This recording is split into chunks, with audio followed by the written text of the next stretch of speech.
کال آف دیوتی موبایل بازی می‌کنی این پست سیوش کن.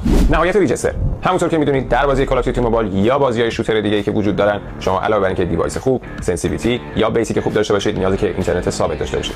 همونطور که همتون آگاهید به خاطر شرایطی که ایران داره و یک اینترنت ناپایدار برای گیمرها مهیاست و نمیتونن درست حسابی ازش استفاده بکنن و داخل بازی یک ریجستر قابل قبول داشته باشن که نسبتاً منصفانه باشه، راه‌های دیگه‌ای وجود داره مثل وایلدگاردهای گیمینگ و DNS.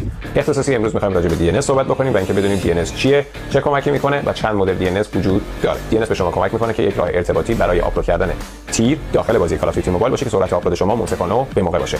اول از همه باید توضیح بدم که DNS ها چند مدل وجود داره. DNS های تخریبی و مخرب رایگان که اکثرا برای یک روز یا دو روز کار می‌کنه و استفاده مکرر از اون مدل DNS و از اون تایپ کد ممکنه باعث بشه که در حین مشق برای هم‌تیمیاتون یه سری مشکلات باگ خوردن، پرت شدن از بازی بیرون اتفاق بیفته. حالا DNSی که میخوام راجع بهش صحبت بکنم DNS اختصاصی اماراته که مخصوص شما ساخته میشه و نسبت به IP هر فرد یک DNS طراحی میشه. جدا از همه اینا این بهت کمک میکنه که داخل بازی علاوه بر پینگی که داری یه پینگ ثابت داشته باشی، حالا روی هر عددی که هست، اما ریجستر بسیار خوب و عالی بدون اینکه بخوای بند بشی و بدون اینکه هیچ خطری برای تو و اکانتت پیش بیاد که بخوای آزاد خاطر بشی. جدا از همه اینا برای اینکه بتونی این DNS رو داشته باشی فقط کافیه که کلمه DNS رو برای من بنویسی توی کامنت ها و من خودم لینک خریدش رو برات میفرستم که بتونی بری تگش بکنی و تجربه‌تو با من به اشتراک بذاری. اسامی فلیزمو